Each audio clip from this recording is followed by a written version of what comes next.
Hello everyone, welcome back to our channel.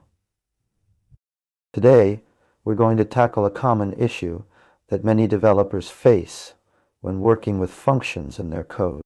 Have you ever found yourself struggling to parse function parameters using Getopts only to have it fail and leave you scratching your head?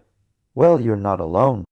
In this video, we'll dive into the world of Getopts and explore why it might be failing to parse your function parameter.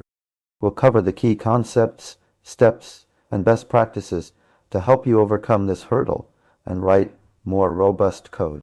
So, let's start with the basics. Get is a command line argument parser that allows you to define options and their corresponding values. However, when it comes to parsing function parameters, things can get a bit tricky. The main reason Getopts might be failing to parse your function parameters is due to the way it handles positional arguments. When you pass arguments to a function, they are treated as positional arguments by default. Getopts expects these arguments to be in a specific format, usually a dash followed by an option name and its corresponding value. However, when working with functions, this format might not always be feasible. To illustrate this point, let's consider an example. Suppose you have a function that takes three parameters, a string, a number, and a boolean. You want to use Getopts to pass these parameters from the command line.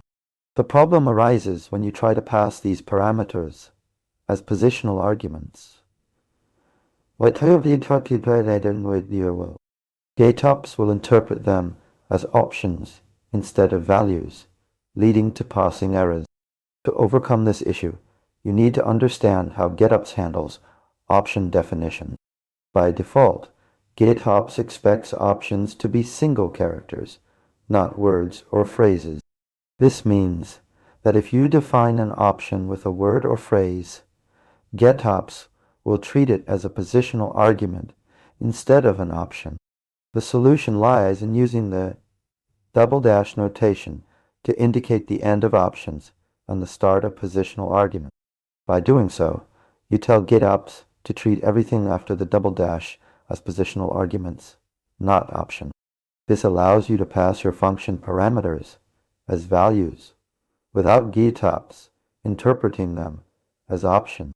To summarize, when using Getopts to parse function parameters, keep in mind, Getopts expects positional arguments to be in a specific format.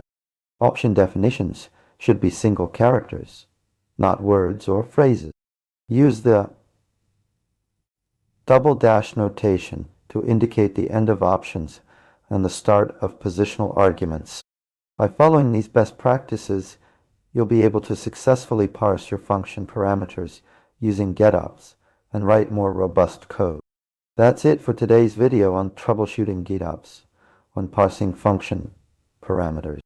If you found this explanation helpful, please give us a thumbs up and subscribe to our channel for more content on coding and software development.